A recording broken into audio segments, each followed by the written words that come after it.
өтетін тақырыбымыз Қазақстан Республикасының экологиялық проблемалары, оның себептері мен салдары және оларды шешу жолдары. Біздің оқулығымызда 60-шы параграфта осы тақырып. Барлығымыз кітабымызды ашамыз. Сабаққа дайындығымызды көрсетеміз. Сабақтың мақсаты Қазақстан Республикасының экологиялық проблемалары, себептері мен салдарлары, оларды шешу жолдары. Сабақтың мақсаты Қазақстан аумағындағы экологиялық проблемалардың туындау себептері мен оларды шешу жолдарын түсіндіру. Енді бізде көңіл күйді, бір-бірімізге көңіл күй сыйлайық, бүгінгі сабағымызға сәттілік тілейік, келесі. Енді Қазақстанда экологиялық проблемалар ол ауа, су, топырақтың ластануы, және де радиоактивті қалдықтар және табиғи ресурстардың шектен тыс пайдалануынан туындайтын осыны шешу жобалары заманауи технологиялармен қалпына келтіру бағдарламаларын қамтиды. Негізгі экологиялық проблемалар: ауа ластануы. Қазақстанның ірі қалаларында су сапасы шекті нормадан 8-10 есе жоғары болып, әсіресе Шығыс Қазақстан, Қарағанды және Павлодар облыстарында ауыр металдар мен токсиндер көп тіркеледі. Өйткені ол жақта өнеркәсіптер бар. Бұл жағдай пайдалы қазбаларды өндіру, мұнай мен газ өндірістерін ілеспе газды жағу, автокөліктердің көбеюі және ескі тазарту жүйелерінің қолдануынан туындайды. Су ресурстарының ластануы Арал теңізі, Каспий теңізі және Балқаш көлі экологиялық апат жағдайында биоәртүрліліктің азаюы, орман ресурстарының азаюы, шөлді аймақтарда игеру және табиғи экожүйелердің бұзылуы, жануарлар мен өсімдіктердің әртүрлерінің төмендетілуі, олардың санының азаюы екен. Енді қараңдар, осыны шешу жолдары мен ұсыныстары дейді. Жаңағы экологиялық проблемаларды шешу жолдары да бар екен. Ол дегеніміз, оған тікелей адамзат қатысады екен. Себебі бұның барлығы, мысалға, біз табиғатқа пайда да келтіреміз, зиян да келтіреміз. Екі жақты бағыты бар. Енді шешу жолдары мен ұсыныстары дейді. Ауа сапасын жақсарту. Ауа сапасын біз қалай жақсартамыз? Жаңағы өндірістік қалдықтарды азайту үшін заманауи тиімді технологияларды естеу, пайдалану. Ол үшін қалдықтарды да өңдеу қажет екен. Одан кейін ескі тазарту жүйелерін жаңарту. Мысалға, біз су құбырын жаңартып отырмасақ, ол судың, ауыз суының дұрыс адамға пайдасының немесін азайтады, пайдасын азайтады екен. Су құбырын үнемі мысалға жаңартып отырмаса, ол ескіріп, одан сайын судың сапасын төмендетеді. Сол сияқты. Одан кейін көліктерді экологиялық таза электрондық көліктермен алмастыру. Ескі машиналарды, мысалы, қазір біз ескі машиналарды жүргізсек, одан түтін көп шығады. Ал жаңа машиналарды пайдалансақ, біз одан шыққан түтін ескіге қарағанда аздау болады екен, немесе мүлдем шықпауы мүмкін. Одан кейін қоғамдық көліктерді дамыту ұсынылады. Мысалы, қоғамдық көлік көп болса, адамдар жекеменшік машинамен жүрмейді. Ал қазіргіде бір жанұяда 2-3 жеңіл машина бар. Жеңіл машинадан шыққан түтін ауаны не істейді? Ластайды. Ары республикалық білім порталы. Су ресурстарын қалпына келтіру, Арал теңізі, Каспий теңізі, одан кейін Балқаш көлін қалпына келтіру жобаларымыз жатыр. Қазір ғалымдар осы Балқаш көлі мен Арал теңізін қайтадан қалпына келтіруге ұсыныс айтып, жұмыс жасап жатыр. Су қоймаларын орнына келтіру үшін. Одан кейін топырақ пен жерді қалпына келтіру. Шөлейттенген жерлерге орман отырғызу дегеніміз не? Ағаштар егу. Мысалға, қазір көгалдандыруды өте көп айтып жатыр. Таза Қазақстан деп айтып жатыр. Осының барлығы экологиялық аймақтар. сақтау. Мысалға, ағашты егу көгалдандыру, гүл егу көгалдандыру. Біз қаншалықты көп көгалдандыру жұмысын жасасақ, ауаға соншалықты таза оттегі не істейді? Тарайды. Өйткені өсімдіктер фотосинтез процесінің әсерімен ауаға таза оттегін бөліп шығарады. Арал теңізінің тартылуы себебі не екен? Амудария мен Сырдария өзендерінің суын егін шаруашылығына көп пайдалану. Бұлардың барлығы оңтүстік жақтарда. Міне, Амудария мен Сырдария сонда екеуі бірігіп Арал теңізіне не істер екен? Құяды екен. Сонда Амудария мен Сырдарияның жаңағы суын пайдаланғаннан Арал теңізіне аз су құйылғандықтан Арал теңізі тартылды. Суды үнемсіз қолдану. Кеңес дәуіріндегі қате жоспарлау дейді. Салдары теңіздің тартылуына келді, тұзды шаңның ауаға таралуына келді, адамның халықтың денсаулығын нашарлады, балық шаруашылығы тоқталды, климаттың өзгеруі, шешу жолдары, суды үнемдеу технологияларын енгізу, мысалға шешу жолдары, өзен суларын тиімді пайдалану, жасыл желек отырғызу, халықаралық экологиялық жобаларды еместеу, қолдау. Қараңдар, Арал теңізі тартылды. Оның түбінде не бар? Теңізде не бар? Тұз. Тұз құрғап қалған кезде жел соғады. Жел соққанда тұз ауаға не істейді? Көтеріледі. Сол енді халыққа әсерін тигізіп жатыр. Ол сол аралдың маңында тұратын адамдарға ғана емес, одан бірнеше километр алыста тұратын адамдарға да жел арқылы не істеді? Әсерін тигізді. Балық шаруашылығы мүлдем тоқтады дейді. Су жоқ болса балық не істейді? Қырылады.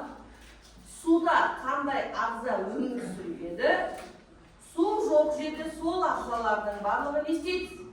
Тіршілігі тоқтатады. Енді полигон. Полигон біздің мына тұрған Семей, бұрын Семей облысы, қазір Абай облысы, сол облыстар болды. Семей, Невада полигон. Кеңес одағы кезінде ядролық қаруды сынау. Бұл жерде сынау өткізілді. Экологиялық қауіпсіздіктің сақталмауы. Ол қаншалықты жердің астында жарылса да, ол бәрібірден жер үстіндегі ағзаға немінен тигізді? Кері әсерін тигізді. Ауаға таралды, топырақта ол сақталып қалды. Салдары радиациялық ластану.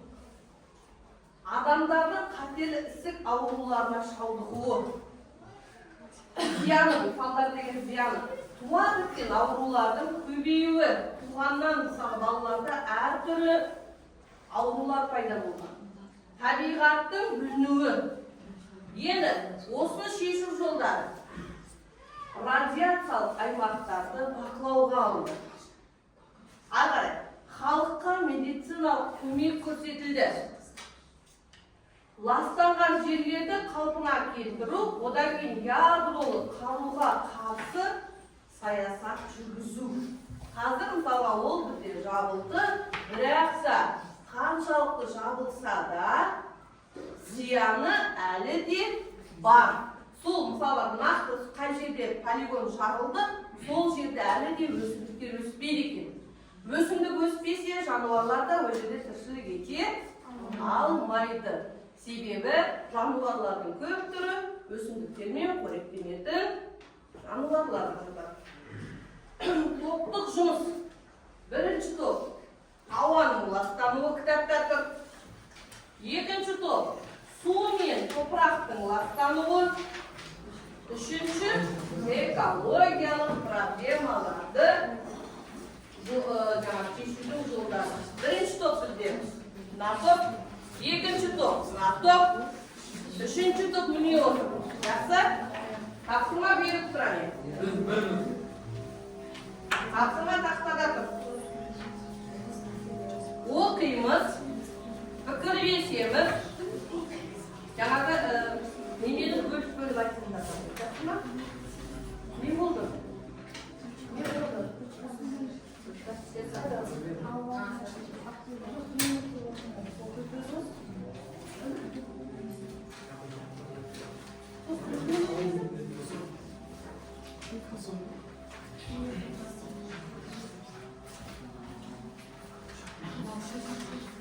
Екінші топтың тапсырмасы түсінік пе? Қайда тақырыпта бар ма? Неге жоқ? Қарап шықтыңыз. Тұр ғой. Көте бар. Ауаның ластануы туралы. Келесі болған су мен топырақтың ластануы.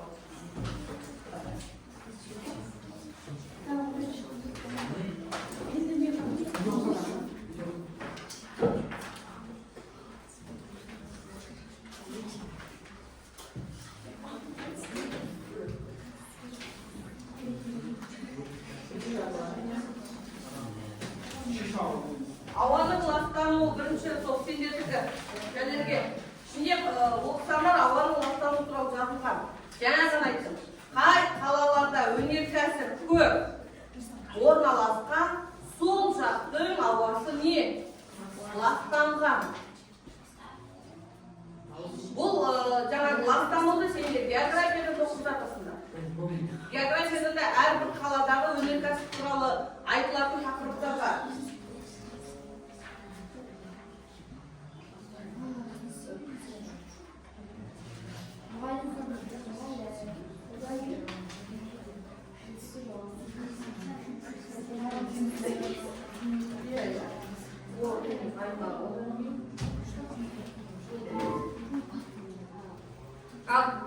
Қарап шығамыз. Болып ба? Жоқ, тақырыптың ішін оқысандар қалға. Сендерге ішіне су мен топырақтың ластануы неге жоқ? Су мен топырақ туралы бар ғой. Топырақтың ластануы жаңағы су полигон туралы айтып. Қай жерлерде жаңағы сондай жабық нелер болды, су мен топырақтан туралы ластанған.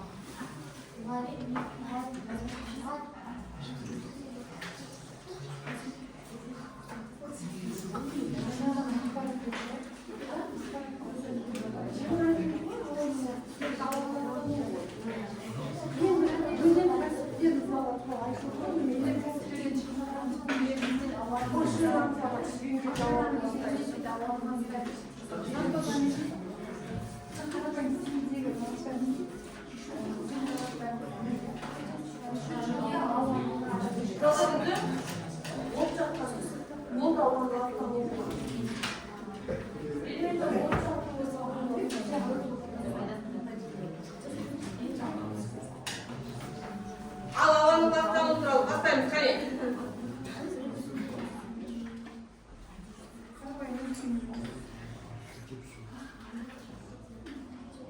Сұрай, ауаның ластануы айтыңдар. Ауа қай жерде қалай ластанады?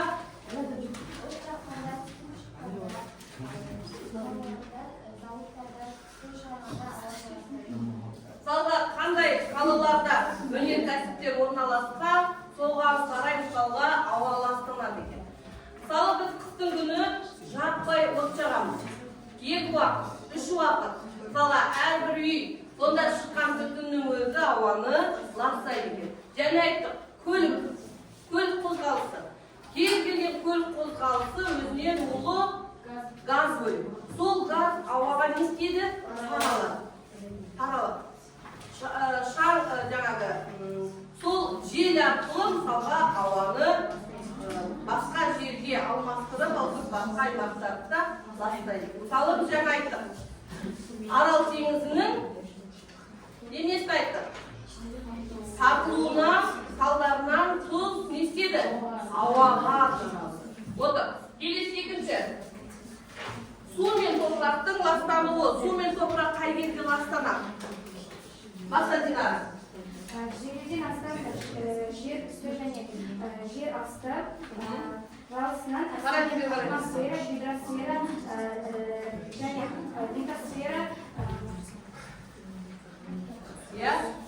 өте көп мөлшерде радиоактивті заттарды шығарылды. міне сонда сол радиоактивті заттар сумен жаңағы нені топырақты не істейді?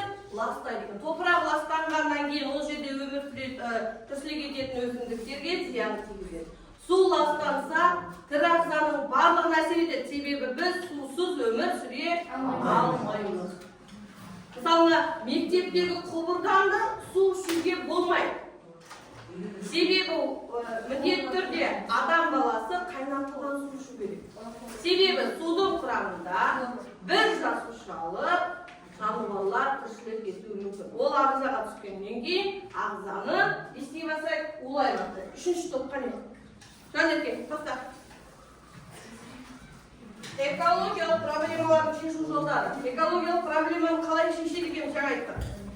Ауаны ластайтын зауыттарға сүзгі орнату, орнына газ, күн және жел энергиясын пайдалану, ағаш отырғызу және ормандарды көбейту, суды үнемдеп пайдалану, зауыт қалдықтарын табиғатқа тасымалдау, қоқыстар сұйықтар қайта өңдеу, экологиялық мәселелерді шешу үшін табиғатты қорғап, қоршаған ортаны таза сақтау керек. Бұл әр адамның міндеті. Жақсы. Міне сонда жаңағы біз экологиялық проблемаларды адам тікелей қатысу арқылы шешу жолдарын табар екен. Келесі, дәптерге мына тақтадағы биологиялық диктантты жазамыз. Қызықша тұрған жерге сөз қоямыз. Иә, Арал теңізінің тартылуының негізгі себебі жаңа ғана айтып қандай өзендер?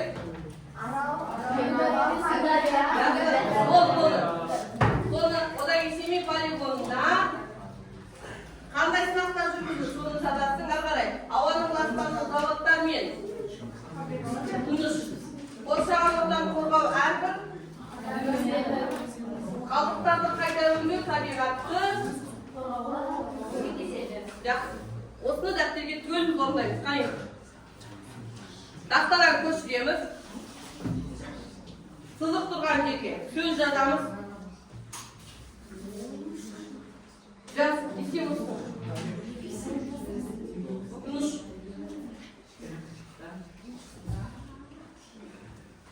Дәптерге бірден жүйесіз көшір.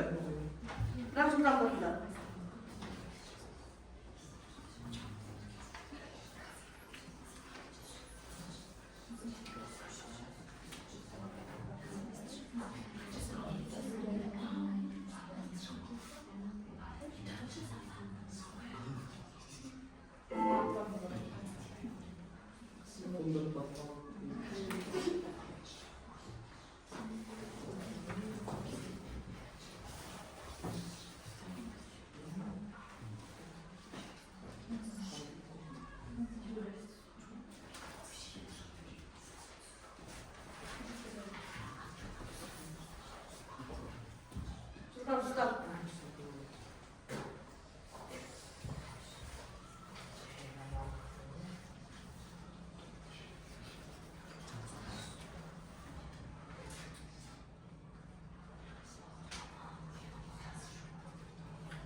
Sınıfta Janet'e.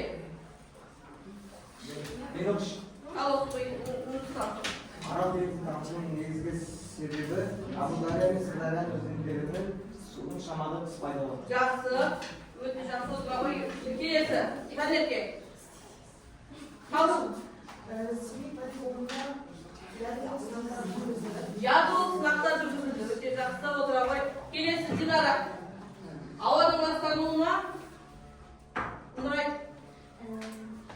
Ауаның ластануына заводтар мен көліктер көп әсер етеді. Көліктер бұл фабрикалар болған ең жақсы. Келесі ал айта ғой. Дұрыс, әрбір адамның міндеті. Келесі қалдықтарды өңдеу табиғатты айта бер. Назарбек бол. Қалдықтар қайта өңдеу табиғатты дұрыс қорғауға, тазалауға көмектеседі. Ол жақсы. Енді қараңдар, жауабын. Сырдария, Амудария, ядролық автокөлік адамын қорғауға. Дұрыс бол деймін, бұл жауаптарымыз. Келесі тапсырма. Дұрыс сәйкестікті табыңыз дейді. Экологиялық мәселе. Мына жерде үш түрлі мәселе тұр. Бері қараймыз тақтаға. Арал теңізі, Семей полигоны, ауаның ластануы. Осының аймақтарын табамыз. Шығыс Қазақстан, Қызылорда, Алматы. Мына үшеуінің аймағын тауып шығамыз. Сәйкестендіру. Үшеуін үштен алдау қасына жазып қой, екеуін екі баға басып, және сәйкестендіре сал. Тез, дәптерге орындаймыз. Дәптерге орындаймыз. Бастаңдар. Үш жаңағы. Болдықтар? Ал Динара, бастайық. Арал теңіз қайда орналасқан? Қызылорда болды. Келесі. Ал. Екі. Дұрыс, Шығыс Қазақстанда. Келесі. Нұрсұлтан. Дұрыс, Алматы қаласында ауа ластануы жоғары екен, иә? Енді бізде жауабы дұрыс шықты, жауабын тексерейік. Енді зерттеушілерге дайындалайық түгеліміз. Орнымыздан тұрамыз. Тақтадағы видеода не көрсеткен, соны санайық. Көл қамтане. Көл орындарынан тұрыңдар. Бастаймыз қане. Қолмен.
Сені көреміз жасар. Мына топтан Динара кел. Мен мақсаттан кел.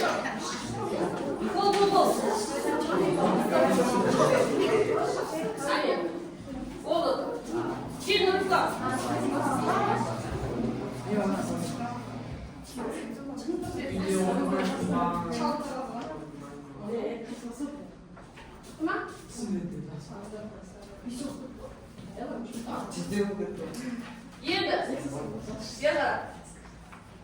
үйге тапсырма, олар бүгін сабаққа жақсы қатыстыңдар. Жақсы, тамаша деген баға қоямадық. Білім класстарға жұмалар үйге тапсырма. Қазақстан Республикасы экологиялық проблемалар, олардың себеп салдары, олардың шығыс жолдары. Осы тақырыпқа байланысты жаңағы Арал теңізі туралы айттық, Балқаш көлі туралы айттық, Семей полигоны туралы айттық. Осылар туралы кім қай тақырыпты ұнатты, сол тақырыпқа эссе де жазып келді. Дәптерге шағын ғана жақсы ма?